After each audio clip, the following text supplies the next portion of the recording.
So yeah, you guys, let me give you a little background on me, man. So like my whole life, I like DJing. Since I was like 13, I got my first turntables. My mom bought me some a DJ in a box, and ever since then, I love DJing. I've always collected sound systems, and I always had sound systems, always had lights, but I never had a club. I was never old enough to work. I could never support my DJing. I never got sponsored. So now that I'm old as fuck, I already got burnt. I already got roasted. I already went through tarantarans. I already got. If you don't know what tarantarans is, I don't think you'll ever have a club. But anyways, so I went through tarantarans. I went through a lot of different things. Went through drugs. I went through some things to Volcom, the voice of the Volcom guy. He's like, "Have you ever been through tornadoes?" I was like, "Oh shit." But yeah, that was cool. I just got a new Volcom shirt. That's why.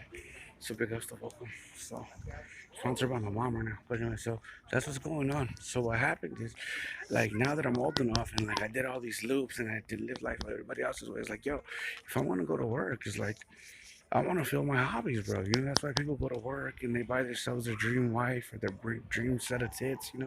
It's like I'm thinking about my dream nightclub and like my little carnival space and like, all that kid shit that I never got to do that I always wanted to do because it just didn't fucking exist. So that's what I wanted to do. So that's why I'm like really committed to like trying to get this club in Vegas and stuff like that because that's really my hobby. Like for no lies, it's like since I was a little kid, it's been DJing, DJing, DJing, and that's all. Just DJing, just DJing. Just because I had to go to the restroom, I had to drop one. So, yeah, that's what it is. You know, is owning my life. Since like it's like moving to America. Being an immigrant. Losing my dad, learning how to live, learning about drugs, graduating school, not graduating school. You know, something other than myself controlling my life, my whole life. It's like it gets. Eventually you just want control of your own life in all aspects. And basically, like all really want to do is just rock shows, bro. And since I went through the industry and I saw how it is, this and that, I was like, well, fuck these guys. I could just get a fucking job, get my own fucking space, get my own fucking equipment, and do my own fucking shows. And that's what it was. I had the equipment, so I had the ability to do that.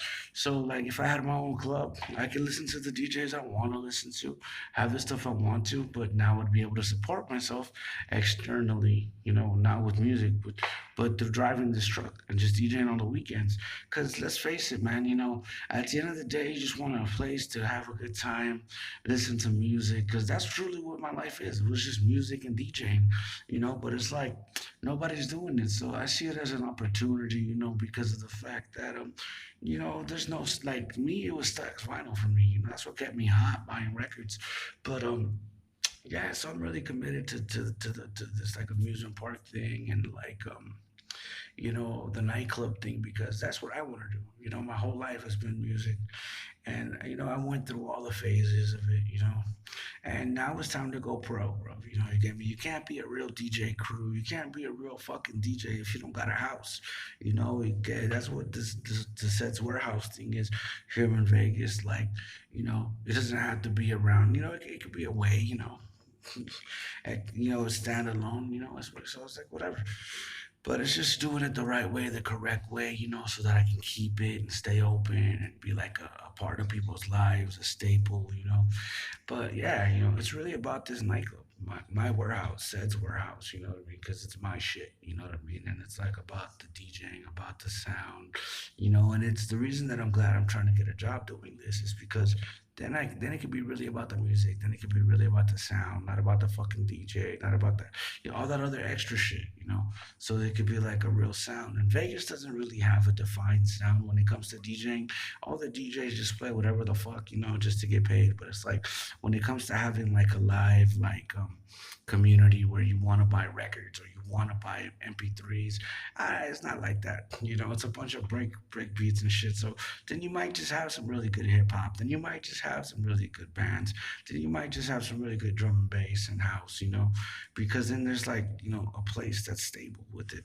So that's what my takes on it. So, I mean, regardless of the fact, I've already gotten through the I've been on me my whole life. I just been frozen, because of the immigration status. But that's like, it's it's doing it the local way. You know, if I was in California, we would have been done with the tripping on the green card. But you know, it's doing the Vegas rules and letting Vegas control. You know, because Vegas is where I live now. You know, and it's like I'm not just a person living in Vegas. Like it's like I'm becoming a part of Vegas. You know, so it's different. Like if you were to live in LA, you gotta bow to LA. You know, or Long Beach, the whole city. You know, otherwise you're gonna have personal problems. You know, because the lives don't clash. You know, the support system isn't the same.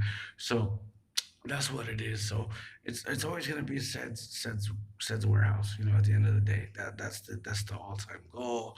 I already know that you might not make money. I don't. It's just a hobby, bro. It's my life.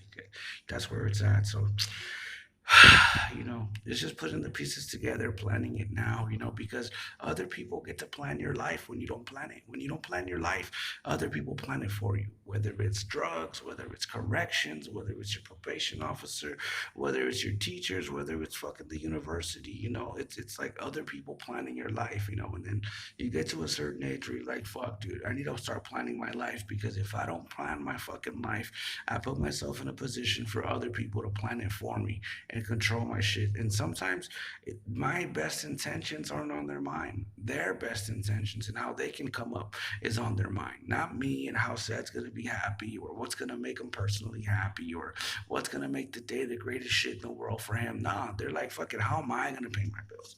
How am I gonna fucking eat? How the fuck am I gonna get up? How the fuck am I gonna shine? You know, all that having a life. You know, it's college, bro. You know, yeah, you know, somebody has a plan. It's true, but you got to put effort in your life, and then you know you get compromised when you plan your life. You know, because then the city knows you, and then whoever's planning what knows how to accommodate for you, rather than just saying this is all you get and that's it. You know, but when you plan your life and you talk about what you want to do, life seems to accommodate. You know, they say that God laughs when you tell him your plans.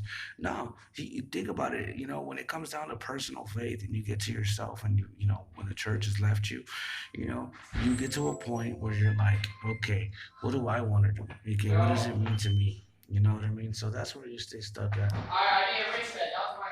The last one I saw was my bonus. Okay,